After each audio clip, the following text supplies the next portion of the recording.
So I had this idea to do a little rotoscope animation thingy. It's just like a quick, fun little side project that would take me like a couple days at most. That was the plan. It took a lot longer than that. So I came up with Ray's character design last year and wanted to do something with it eventually. I also made a board design for her, even though it's only visible for like 2 frames. So this is actually a rotoscope of a rotoscope that I found on YouTube from like 10 years ago. The arms and legs were easy enough, but then everything else was basically done from scratch. Because the guy I'm rotoscoping doesn't have a peaked hat, or long hair, or a crop jacket, or a crop top, or a long tail, or massive tits. So I had to figure all of those things out on my own. Also, I don't have a lot of experience drawing characters from the back 3/4 angle like this, so that was quite hard. When it comes to characters with big tails, I tend to just kind of cheat. You see, when it's a front-on view, you can get away with just kind of placing the tail vaguely where it's supposed to be behind them. You can't do that from this angle. You actually have to connect it to the body in some way.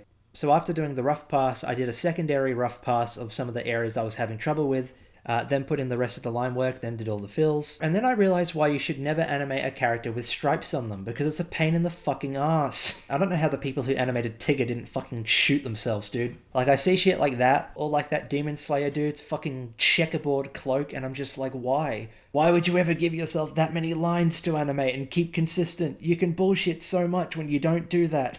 But when you've got patterns, you've got to keep them consistent, or else it looks wrong. Unless you want to do that lazy ass thing where you just like clip a static pattern to a moving object. I hate this, by the way. Animation pet peeve, I think this looks disgustingly bad. I've never seen a style where it looks good. So anyway, after that I chucked a couple of effects on the grease pencil, this being one kind of soft rim light, one slightly harder rim light. Put like a colorized thing on it to darken it to match the rest of the scene. And then I put a dark rim shadow on the other side and then just made it very faint and cranked up the blur a lot. I then duplicated the grease pencil object, deleted all of the effects, deleted everything except for the eye highlights, and then put a glow effect on those. And then I moved on to trying to figure out the environment. I was having a lot of trouble at first trying to get like an ocean shader thing working, but I couldn't get the waves to be small enough to where they wouldn't clip through my geometry. And then I was also trying to figure out how to do like a sunset skybox thing. My knowledge of 3D is pretty kind of limited. So my usual like cylinder approach for a skybox wouldn't work here because the camera's looking up at the top of the skybox, so I had to try and figure something out, and after trying a bunch of shit and not really getting anything close to something that I could use, a friend suggested I use a HDRI, and I chucked one in and it immediately just looked exactly how I wanted it to, so I just left it at that.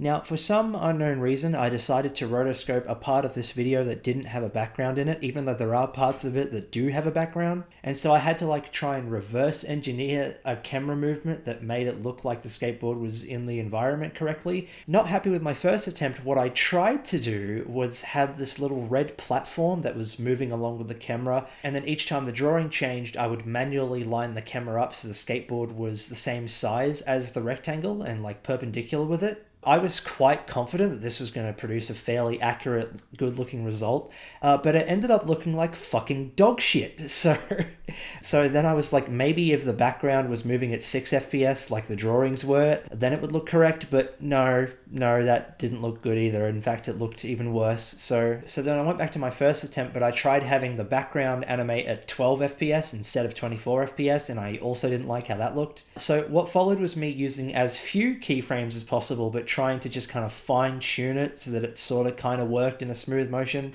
What made this part fucking agonizing, however, was that for some reason Blender's fisheye effect is only visible in cycles in render view. So the only way to see if what I was doing was working or not was to render out an entire sequence every single time. So, I mean, if I really wanted to, I probably could have polished up the camera to make it even betterer, but I just got sick and tired of waiting 40 minutes for every render. Eventually, I decided it was just good enough. So yeah, it's a lot of work for 8 seconds of animation. And I need to move on with my life, so I'm going to bed. Goodbye.